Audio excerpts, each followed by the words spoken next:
let's think about the mysteries of God. In Romans 11, Paul's writing to Gentile believers, and he identifies them as Gentiles. It's not lower than Jews. It's the people of the nations, each one needing the other, each one equal in Jesus. But he said, I don't want you to be ignorant of this mystery, lest you become arrogant. Hardness in part has come upon Israel until the fullness of the Gentiles has come in. So Paul is saying there, I don't want you to think that I'm done with Israel, that God's done with Israel, that God's finished with Israel, that they've been hardened for all time and the whole nation is rejected. No, it's hardening in part. So in every generation, there's a remnant that believes. It's not over the whole nation, and it's not for all time, because the veil will be removed at the end as there's national repentance, and Israel will be saved. Why does Paul say to the Gentile believers, I don't want you to be ignorant of this, lest you become arrogant? It seems like their attitude toward even their fellow Jews in the church was affected by their views of Jews in history. You know, and it became something arrogant and even a form of judgmentalism and even a mild form of, or more than a mild form of anti-Semitism right within the church. And Paul's saying, hey, no, that's a form of arrogance and judgment. There's a mystery here you have to understand. First of all, negatively, one of the reasons for the rejection is a partial hardening.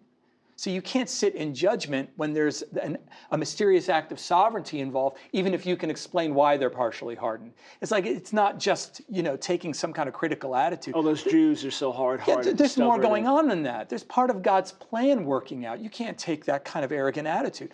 And then on the positive side, it's going to be lifted one day.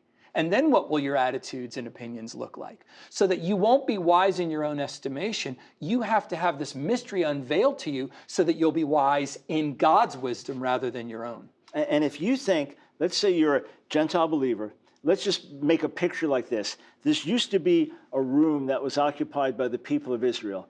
Now it got vacated because of unbelief. Now you're in that room. You could think, I'm the new Israel.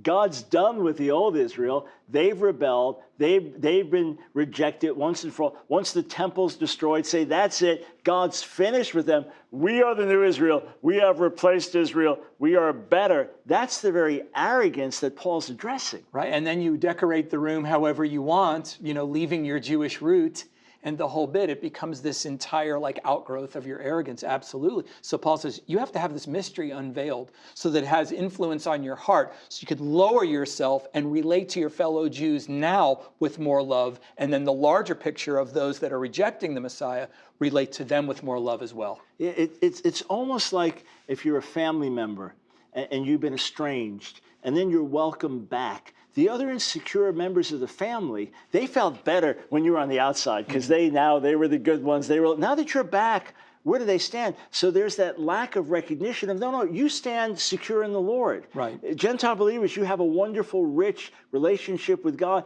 exactly equal to everyone else. Jew and Gentile stand exactly the same in the Lord. And in that sense, there's no Jew or Gentile in Jesus. And Paul emphasizes that in Romans 10, the same Lord is Lord of all, richly blessing all who call him. Whoever calls on the name of the Lord will be saved. But there was this insecurity because, hey, this started off as like a Jewish club. Right. It's the Jewish Messiah, the Jewish apostles. And what was the debate in Acts 15 about? The debate was, can you be a Gentile and follow Jesus, the Jewish Messiah, or do you have to become a Jew? So there could be that insecurity. So now they're out. This is our house. We live here. Well, what happens when they come back? And Paul's addressing that because with that insecurity, there can be arrogance, and that can lead to persecution of the Jewish people. Yes.